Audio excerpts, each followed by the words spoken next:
This video is about finding the limits using rationalizing technique and squeeze theorem. Rationalizing technique for finding a limit. This technique involves rationalizing the numerator if numerator has radical and direct substitution produces 0 over 0. Rationalizing the numerator means multiplying the numerator and the denominator by the conjugate of the numerator. So for example, conjugate of square root of a minus b is the square root of a plus b and vice versa.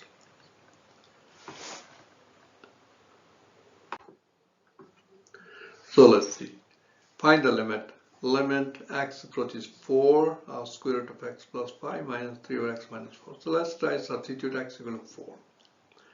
So it becomes 4 plus 5, square root of 4 plus 5 minus 3 over 4 minus 4.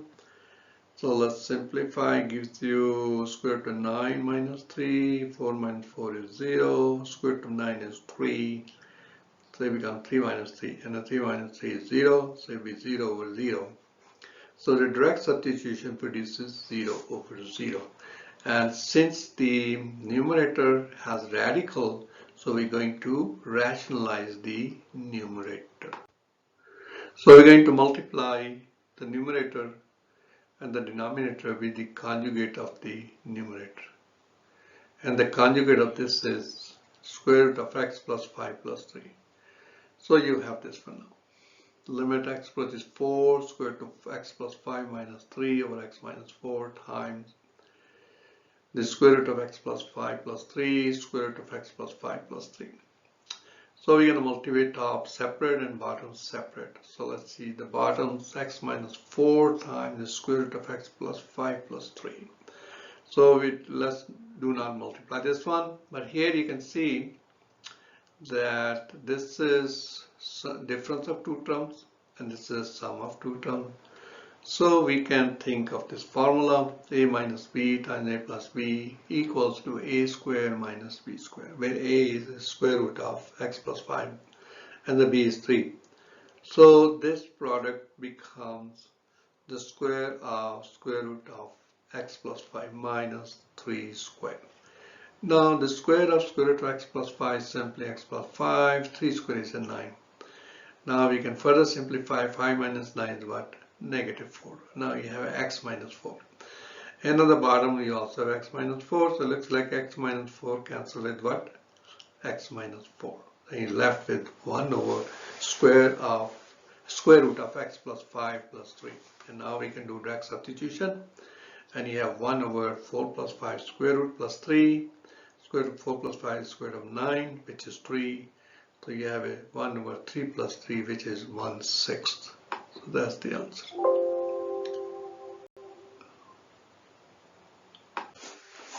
So example 2, finding the limit. So we're going to find limit of f of x plus delta x minus f of x over delta x as delta x approaches 0 for f of x equals 3x minus 2. So we're going to start with this f of x equal to 3x minus 2 and try to get f of x plus delta x. So we substitute x equal to x plus delta x with the axis. So this becomes f of x plus delta x. So this becomes 3 times x plus delta x minus 2. So now we distribute the 3. So we become 3x plus 3 delta x minus 2. So now we rewrite this limit here and substitute f of x plus delta x equals to 3x plus 3 delta x minus 2. So you got 3x plus 3 delta x minus 2. And then minus, substitute f of x, 3x minus 2. And then we open the parentheses. So when you open the parentheses, you will get negative 3x plus 2. And now you can notice you can cancel 3x with negative 3x, negative 2 with 2, and you're left with 3 delta x over delta x. Okay, so don't substitute. You can cancel out. You first cancel out. So you cancel, you get 3. And I said 3 is a constant, and limit of constant is constant, so the answer is 3. Okay, another example 3. So again, limit of delta x approaches 0, f of x plus delta x minus f of x over delta x. So we can find this limit for this function, f of x equals to x squared minus 4x. So again, same thing is, let's start with this one and substitute x equal to x plus delta x. So this becomes f of x plus delta x equals, this becomes x plus delta x squared minus 4 times x plus delta x. While x plus delta x squared, we can write x plus delta x and x plus delta x and then FOIL it. So you get x squared plus 2x delta x plus delta x squared. And distribute the negative 4 becomes negative 4x, negative 4 delta x. Now we know f of x is given, f of x plus delta x, we just found it. So we rewrite this one here and substitute f of x plus delta x equals to x squared plus 2x delta x plus delta x squared minus 4x minus 4 delta x. So we substitute. Now next is minus sign. So we substitute f of x, x squared minus 4x. Now we open the parentheses. So you have x squared plus 2x delta x plus delta x squared minus 4x minus 4 delta x minus x squared plus 4x. Now you notice 4x cancel with negative 4x and minus x squared cancel with x squared, and you left with 2x delta x plus delta x squared minus 4 delta x and divide by delta x. So all the terms have delta x's, so we divide each term by delta x. So you got 2x delta x over delta x squared over delta x minus 4 delta x over delta x. So now you can notice delta x cancels out, you get 2x and delta x squared over delta x becomes delta x. For delta x again cancel out, it gives you negative 4. Okay, so now we do direct substitution, delta x equals to 0. So you get 2x plus 0 minus 4, which will become 2x minus 4, and that's the limit. So this is an application. So we're going to find the velocity of free falling object. So let's see, use the position function s of t minus 16t squared plus 1000, which gives the height in feet that has fallen for t seconds from a height of 1000 feet.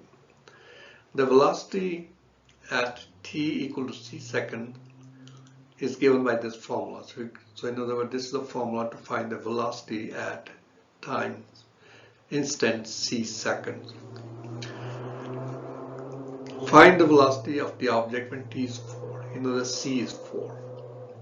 So we start with this equation s of t and we substitute t equal to 4 to get s of 4. So they become negative 16 times 4 squared plus 1000. Now 4 squared is 16, 16 times 16 is 256.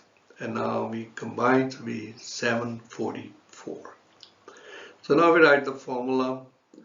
The velocity at c instant is v of c, limit t approaches c, s of t minus s of c over t minus c.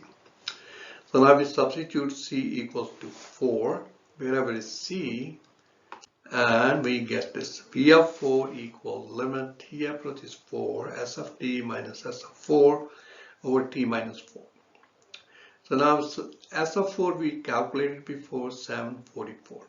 And s of t equals to minus 16t squared plus 1000 was given.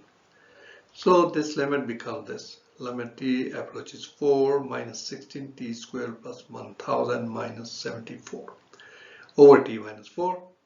So now we can simplify. 1000 minus 744 becomes 256 minus 16t squared. It looks like we can factor out minus 16. So you get t squared minus 16, and now you notice t squared minus 16 can be factored out again. So you have a minus 16 times t minus 4 times t plus 4. Now we can cancel out. So you're left with minus 16 times t plus 4. Now do direct substitution, t equals to 4. So it'll be minus 16 times 4 plus 4. 4 plus 4 is 8. So it becomes minus 16 times 8, which is minus 128 feet per second. Squeeze theorem.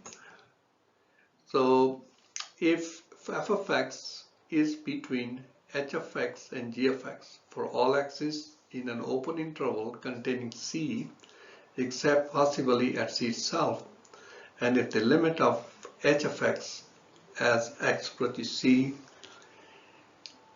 is equal to L, and which is equal to the limit of g of x as x approaches c, then we can conclude the limit of f of x as x approaches c also exists and is equal to L.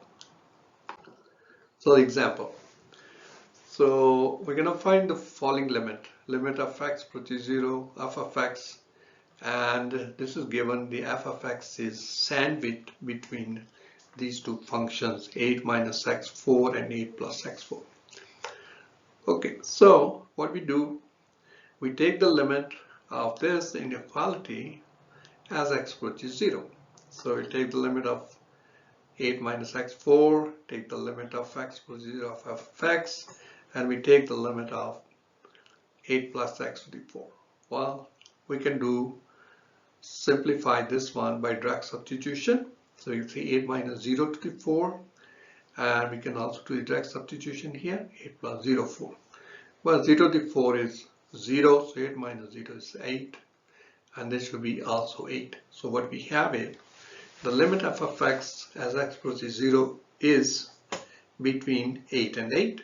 So by squeeze theorem, I can conclude the limit of f of x as x approaches 0 is equals to 8.